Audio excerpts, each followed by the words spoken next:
Amém, igreja?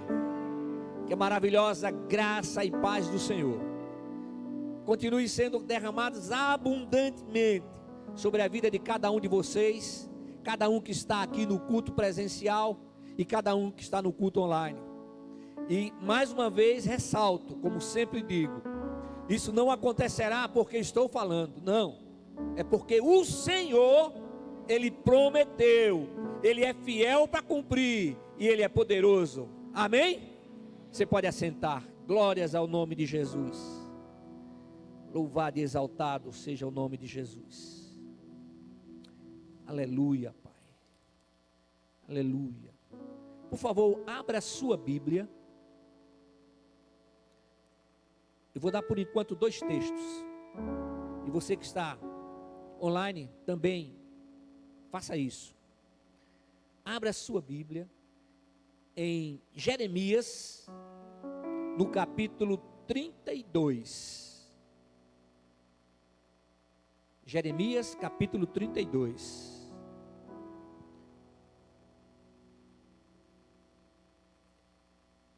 E no livro anterior, agora em Isaías, no capítulo 43.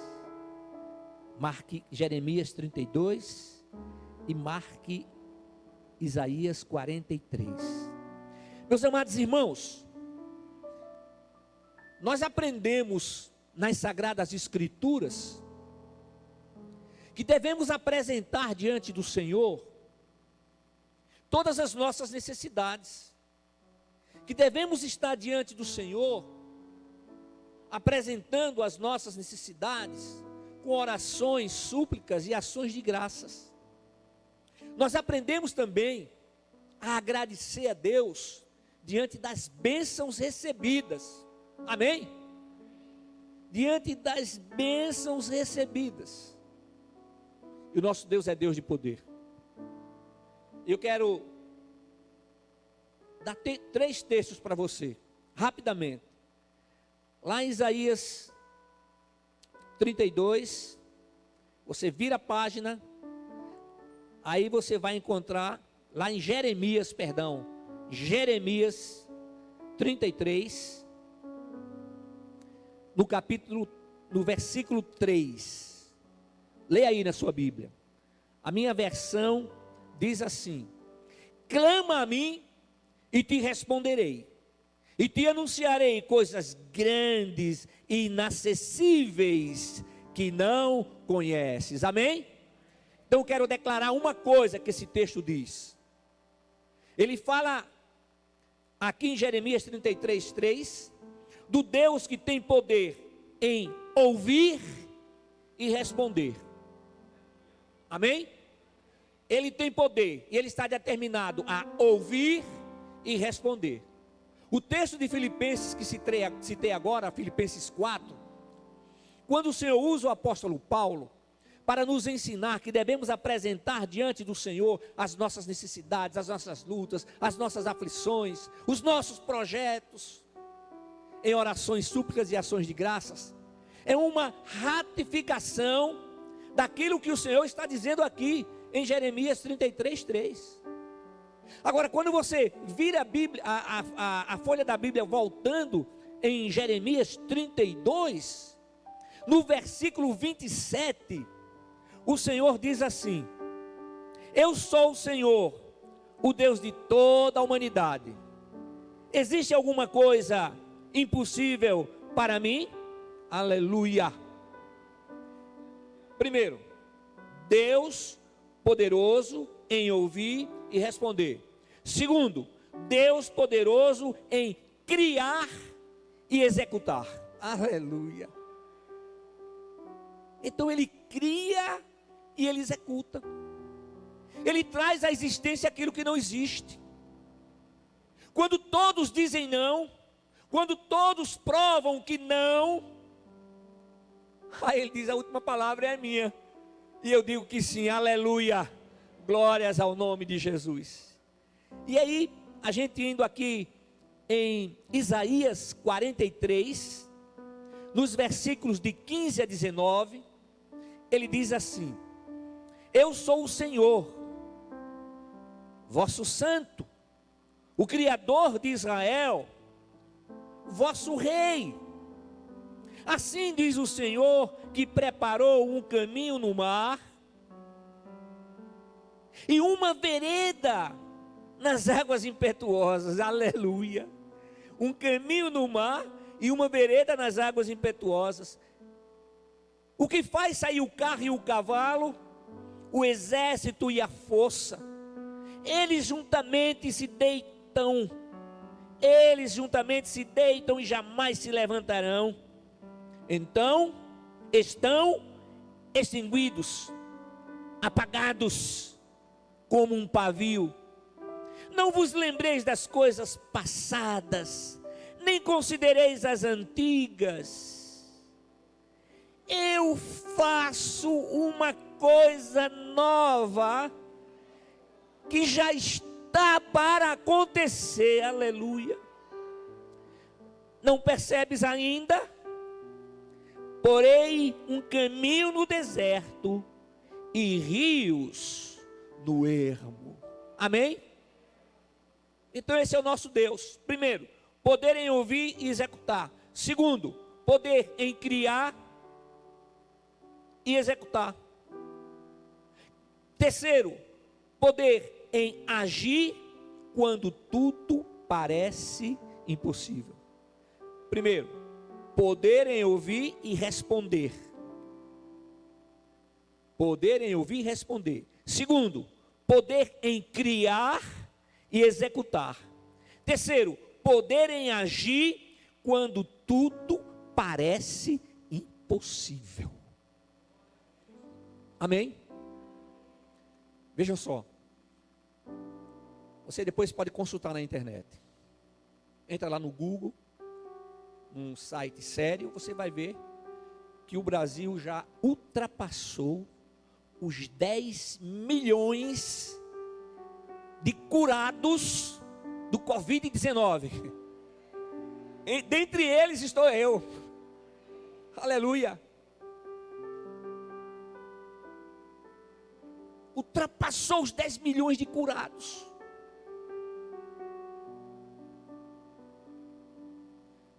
Nós, Brasil, estamos entre os 5, já passando para entre os 4 países que mais vacinaram contra o Covid-19. Confira lá, no site sério. Olha só. Estávamos entre os 5, agora estamos entre os 4 que mais vacinaram contra o Covid-19. Então, irmãos, o que é que a igreja do Senhor faz? Ora, proclama a palavra, faz conhecer a verdade que liberta, afirma e comprova que o Deus do impossível existe, está vivo, está agindo, é o Deus imutável. E a igreja do Senhor também agradece. Irmãos, uma vida, nós aprendemos, uma única vida vale mais do que todo ouro, do que toda prata existentes no universo. Não há como expressar sentimentos, não há como avaliar o coração daqueles que perderam entes queridos. Perdemos amigos,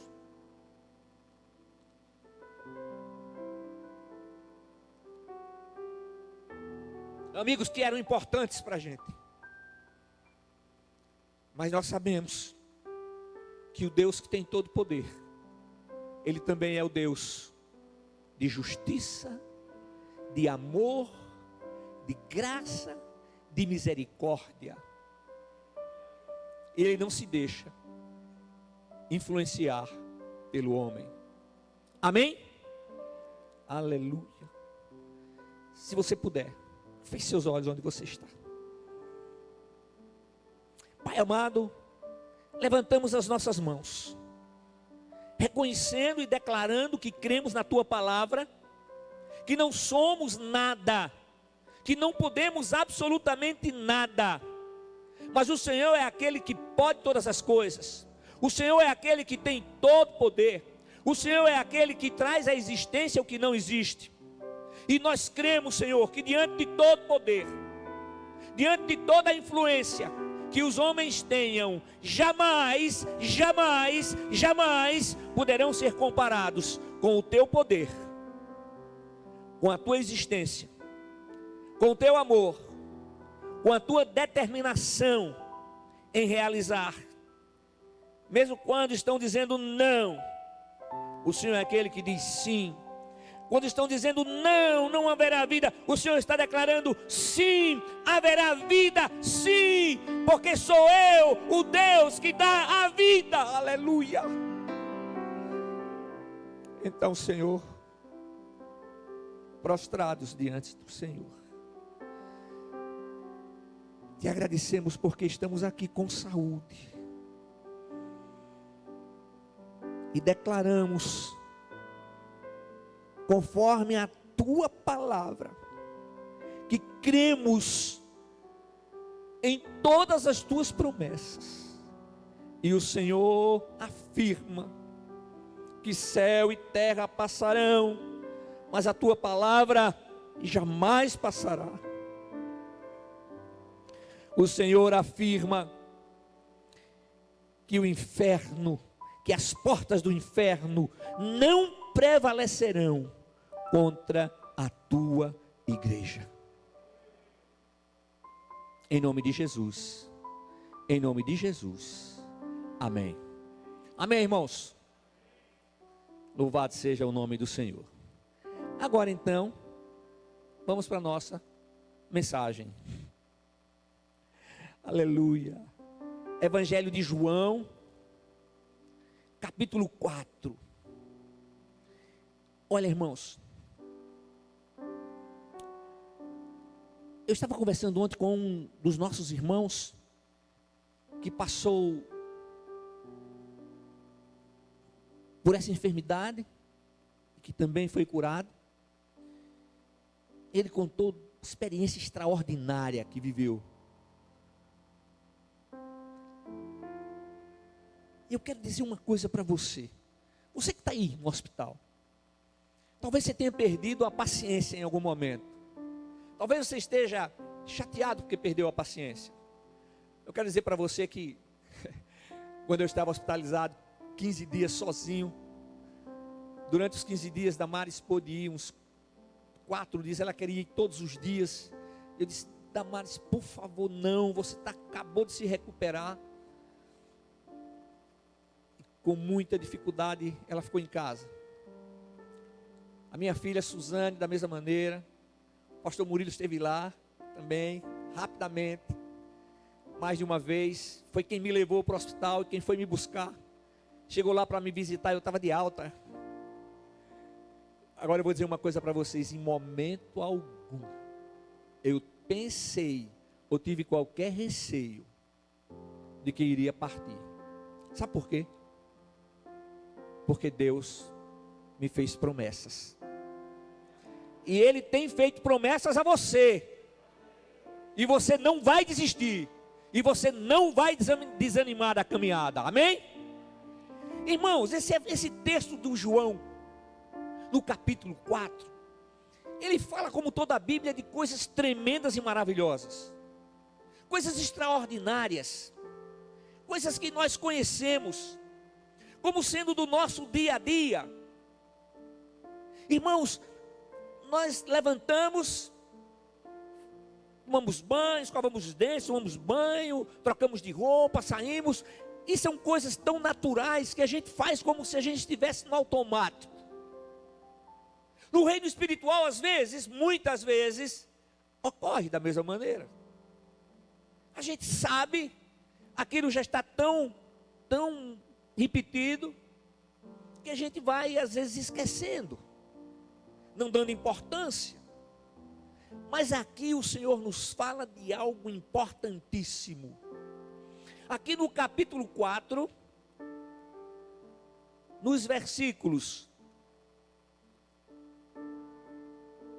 13 e 14,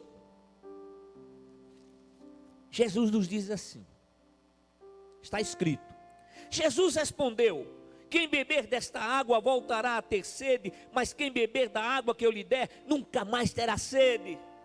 Pelo contrário, a água que eu lhe der se tornará nele uma fonte de água a jorrar para a vida eterna. Aleluia. Eu preguei sobre esse texto em 2018. E depois de ter preparado, eu comecei a verificar que havia um direcionamento diferente, mas tudo dentro do propósito do Senhor. É por isso que essa palavra é viva. E esse texto, irmãos, nos traz um dos relatos mais comoventes das Sagradas Escrituras. O Senhor não faz nada por acaso. Eu vim por aqui de repente. Não. Ele já tem programado. Para nós é o de repente de Deus, que acontece quando nunca imaginamos. Para nós é aquilo que o Senhor fala, aquilo que o Senhor faz, através da palavra, através de alguém que Ele levanta. O diálogo entre Jesus Cristo e a mulher samaritana não somente mudou a sua vida, a vida daquela mulher, mas a vida também de muitos dos seus amigos. Mas somente isso garantiu a cada um que creu a vida eterna. E o que a gente vê de tremendo e extraordinário, que o Senhor faz promessas não somente para a eternidade, mas para os dias de hoje, para os dias de amanhã. Sempre existiram muitas teorias a respeito da vida após a morte. No entanto, irmão, somente um caminho nos leva à vida eterna na presença do Deus Criador. E esse caminho é Jesus Cristo de Nazaré, o Filho do Deus vivo. Então nós encontramos pessoas que, por falta de fé, por falta do conhecimento da palavra, elas imaginam, apesar de saberem quem é Jesus, elas imaginam que necessitam fazer o que seria a sua parte, num esforço tremendo, fazendo muitas boas obras, dando muitas esmolas, ajudando, e elas creem que essa será uma conquista, é uma conquista pessoal. Elas imaginam que através de ir e voltar, nascer e viver e morrer, elas imaginam que um dia estarão purificadas e poderão assim se tornarem dignas de entrar no reino de Deus. Sabe, meus amados irmãos, esta teoria anula para aqueles que não conhecem o poder da salvação de Jesus Cristo e como Filho unigênito do Deus vivo. Aí as pessoas dizem: não, ele foi um grande profeta, ele foi um grande homem. E o texto de Hebreus, no capítulo 9, versículos 27 e 28, que você conhece tão bem, nos diz assim: e como está ordenado aos homens morrerem uma só vez, vindo depois disso o juízo, assim também Cristo, oferecendo-se uma vez para levar os pecados de muitos, aparecerá a segunda vez, não por causa do pecado, mas para a salvação dos que esperam nele. Aleluia! Então a teoria da reencarnação é totalmente destruída apenas nesse texto que acabamos de ler. O sacrifício de Cristo foi completo. Não somente completo, mas cabal. E ninguém chega ao céu, mais uma vez, senão por intermédio dele. Em nosso texto básico, nós encontramos a descrição de que Jesus saíra da Judéia E juntamente com os seus discípulos, eles estavam indo para a Galileia. E quando eles chegaram em Sicar, uma cidade samaritana, eles chegaram por volta do meio-dia. E eu posso dizer para você que o sol ali é causticante. E com certeza, pelos relatos, era o período de verão. E Jesus tinha um propósito. Então, ele chama os seus discípulos e todos saem e entram na cidade com o objetivo: comprar alimentos. Ele não precisava mandar todos, mas ele tinha um propósito. E ali no poço de Jacó ele senta, e o texto fala que veio uma mulher samaritana, e os judeus não se davam com os samaritanos. E aí Jesus se vira para aquela mulher e diz: dá-me um pouco de água. E olha aqui no versículo 9, parte do versículo 9, diz assim, a mulher fala: como é que tu, um judeu, pedes de beber a mim, que sou mulher samaritana? Aí eu fico imaginando, que ela deve ter olhado e disse: como é que tu, um judeu, pede a mim, que sou mulher, e mulher samaritana, que te dê um copo d'água? A palavra, ela era de exclamação, de surpresa, mas também era uma palavra que provocava. Era como se ela estivesse dizendo: mas como o Senhor vem para mim, que sou uma mulher samaritana? E aqui Jesus Cristo nos mostra uma coisa.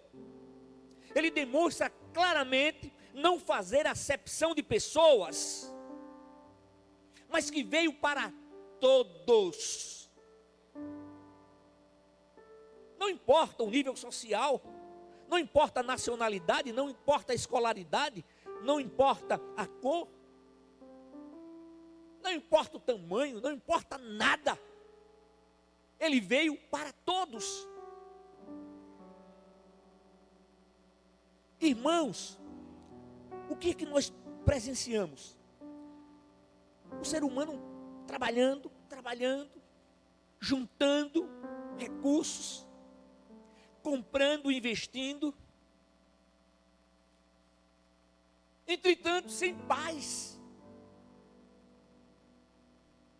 E essa verdadeira paz somente Cristo pode nos dar. Há uma insatisfação, há um processo de tristeza, desânimo, e quantas vezes da própria depressão. Quando o Senhor está mostrando: olha o que eu tenho feito por você, olha o que eu tenho lhe dado, olha o que eu tenho feito na sua vida. Você está aqui porque não faltou alimento, porque não faltou cuidado, porque não faltou livramento, porque não faltou bênçãos. Então ele chama a nossa atenção, ele nos mostra, para que possamos olhar para as coisas que muitas vezes estamos habituados e que possamos valorizá-las.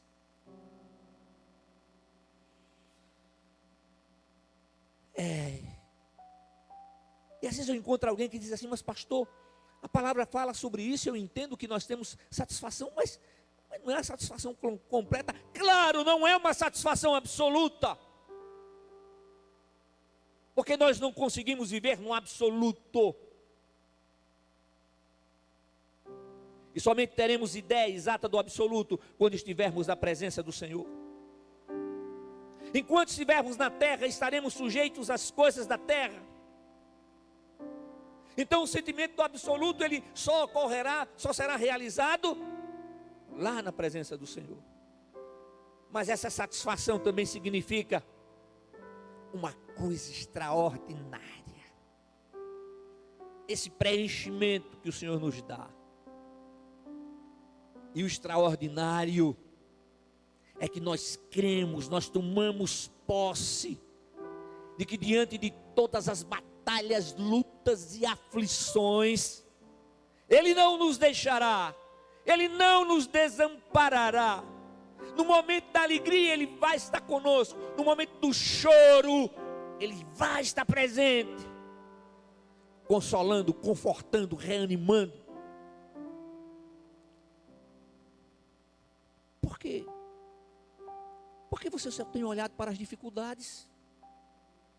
Quando existem coisas, tudo que nós temos falado são coisas que Deus tem poder para fazer, que Deus está fazendo, que Deus faz, que Deus não faz acepção de pessoas para realizar.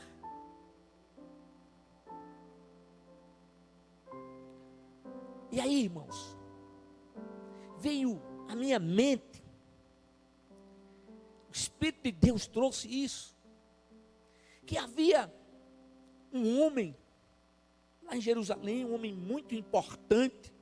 Ele era uma espécie de, digamos, ele era uma espécie de presidente dos pastores, trazendo para a nossa realidade.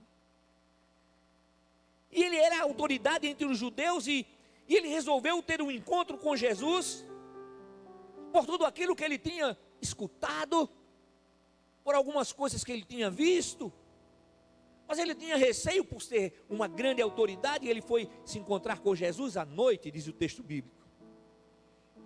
E aí, lá no Evangelho de João, no capítulo 3, nos versículos 2 e 3, Nicodemos chega diante do Senhor e diz assim: sabemos que és mestre vindo de Deus, pois ninguém pode fazer os sinais que tu fazes, se Deus não estiver com ele. Jesus lhe respondeu: em verdade eu te digo, que ninguém pode ver o reino de Deus, se não nascer de novo.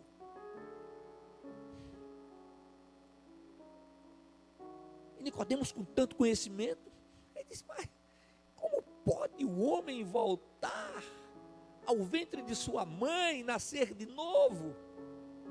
Jesus estava falando do novo nascimento espiritual, de uma experiência real com Ele, de uma experiência que não nos faz perfeitos, mas que nos faz filhos de Deus. Meus estimados irmãos e amigos, a minha declaração é simples e objetiva. Escute bem: o novo nascimento é a mais urgente necessidade da sua vida. Amém? O novo nascimento é a mais urgente necessidade da sua vida. Quer que eu diga uma coisa? Sem o novo nascimento, a sua vida não tem valor. Você pode fazer tudo, você pode ser uma boa pessoa, você pode ser uma excelente pessoa, maravilhosa, mas sua vida é sem valor. E o texto bíblico nos mostra que, aqui em João, no capítulo 3, que sem o novo nascimento, ninguém pode entrar, ninguém pode ver, nem entrar no reino de Deus. Então, sem um novo nascimento, a Bíblia está dizendo que as portas do céu não serão abertas para você. Não importa quem você seja, não importa o quanto de coisas boas, não importa o quanto de beneficência você tenha feito, não importa.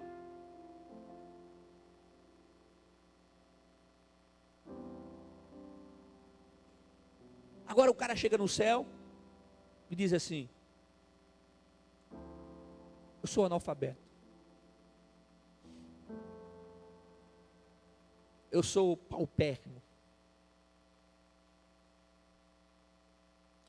eu não tenho absolutamente nada. mas o que o faz ver e entrar no reino de Deus, da mesma maneira como faz com o homem riquíssimo, que também é uma nova criatura em Cristo Jesus. Eles entram juntos para uma vida eterna na presença do Senhor. Aleluia, aleluia, aleluia. Aí a gente vê que o texto bíblico nos mostra que Jesus veio buscar e salvar o ser humano, mas é necessário crer. Então, o novo nascimento é algo que vem do alto. Escuta aqui, escuta bem o que eu vou falar. A religiosidade não te levará a Deus, e não te fará ver, nem entrar no reino de Deus. Você pode entrar no reino de Deus sem ter dinheiro, sem ter conhecimento, sem ter cultura, sem ter religião. Porém, você tem que nascer de novo. O novo nascimento é um acontecimento espiritual. O novo nascimento é a maior e mais importante,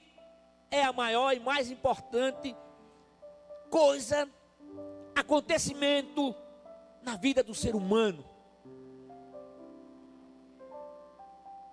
O que foi que aconteceu de maior na sua vida?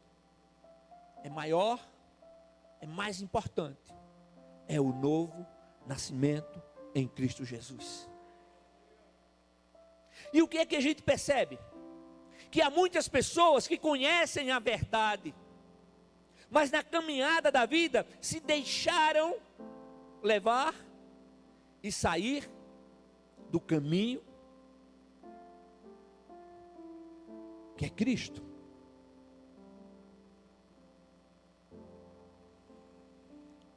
Crer em Cristo Jesus como Filho unigênito de Deus, crer que fomos sepultados com Ele na sua morte, e que ressuscitamos com Ele na sua ressurreição, ou seja, Ele levou sobre si a sentença de morte.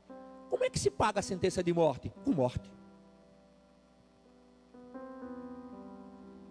Então o sacrifício dele foi único e vicário, porque ele sacrificou por todos. Aí Jesus diz lá no versículo 16, João 3, ele fala qual é a razão. Ele diz: porque Deus amou o mundo de tal maneira que deu o seu Filho unigênito, para que todo aquele que nele crê não pereça, mas tenha a vida eterna. Então o novo nascimento é uma transformação interior, é uma transformação que ocorre na nossa vida, é uma experiência espiritual. E essa operação que o Espírito Santo faz na nossa vida, na vida do ser humano, é uma mudança, é um ensino, é um preparo diário. Não durante algumas horas do dia, mas as 24 horas do dia, os 365 dias do ano. Aleluia. Agora, a partir do momento, ou seja, à medida que buscamos a santificação, nos aproximamos mais do Pai eterno. E somente a nova criatura em Cristo Jesus, ela busca a santificação, que é rejeitar tudo aquilo que o mundo tem como normal e natural, mas que são contrários à palavra de Deus.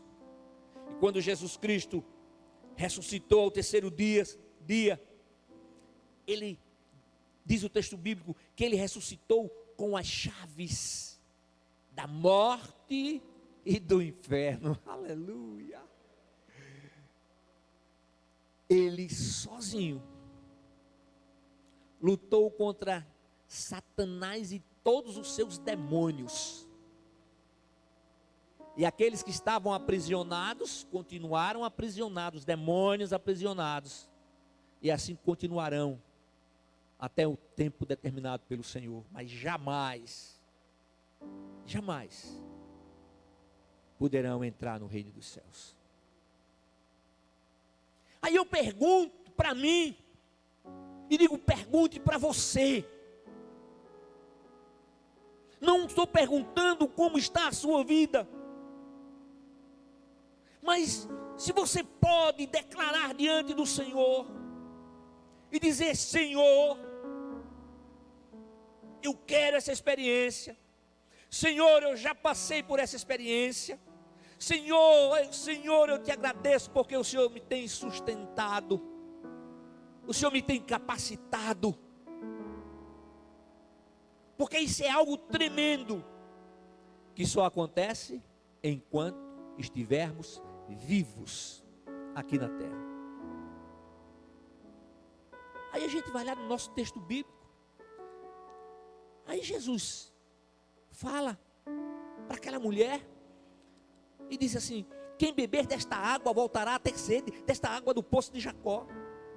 Mas quem beber da água que eu lhe der, nunca mais terá sede. Pelo contrário, a água que eu lhe der se tornará nele uma fonte de água a jorrar para a vida eterna. Aleluia!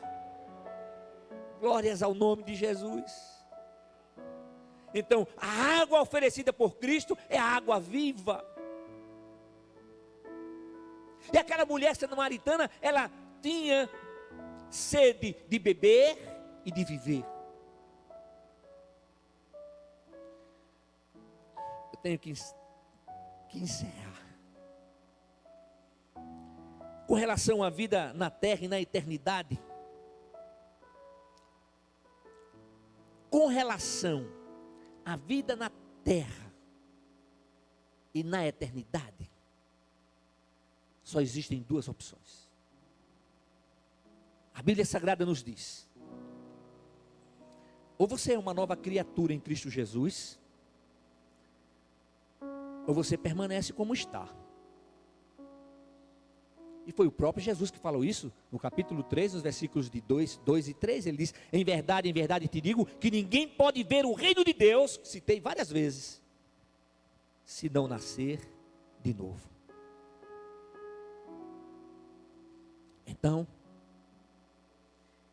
se essa experiência é a maior e mais importante da nossa vida, se esse acontecimento é o maior e mais importante da nossa vida, então nós temos que, durante todos os dias, alô, alô, como o pastor Murilo faz, quem está aqui?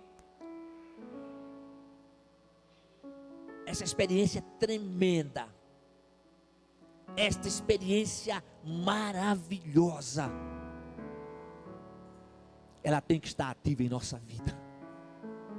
E para que isso aconteça, depende exclusivamente de cada pessoa. Eu não posso fazer por você, você não pode fazer por mim. Essa é a única condição para entrar no reino dos céus. Você pode não conhecer a Bíblia, você pode não ter sido batizada no Espírito Santo, mas você foi batizado na morte e ressurreição de Cristo. Aquele ladrão que estava sendo crucificado com o Senhor ali, quando ele olha para o Senhor e diz: Senhor, lembra-te de mim quando entrares no teu reino. E Jesus vira a cabeça e olha para ele e diz: em verdade te digo que hoje mesmo estarás comigo no paraíso. Aleluia. Não foi batizado nas águas, não participou da ceia, mas o batismo que salva, o batismo na morte e ressurreição de Cristo, alcançou aquele homem antes mesmo de Jesus Cristo entregar a sua vida no Calvário. Olha só,